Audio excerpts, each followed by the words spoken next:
বাসটিতে প্রয়োজনে ছিল না অতিরিক্ত যাত্রী নিয়ে ঢাকার উদ্দেশ্যে পাড়ি জমিয়েছিল।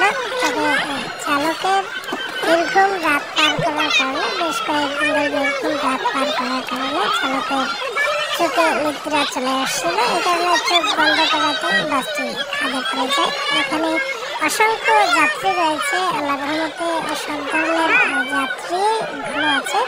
তবে দুজনের অবস্থা আশঙ্কাজনক, তাদেরকে স্থানীয়রা উদ্ধার করে হাসপাতালে পাঠিয়ে দিয়েছেন। আপনারা দেখতে পাচ্ছেন স্থানীয়রা এখনো উদ্ধার কাজ চালিয়ে যাচ্ছে। তবে স্থানীয়দের কারণে সঠিকভাবে সব যাত্রীকে বাসটি থেকে বের করা সম্ভব হয়েছে। সবাই আল্লাহর রহমতে ভালো আছে, তবে দুজনের অবস্থা আশঙ্কাজনক।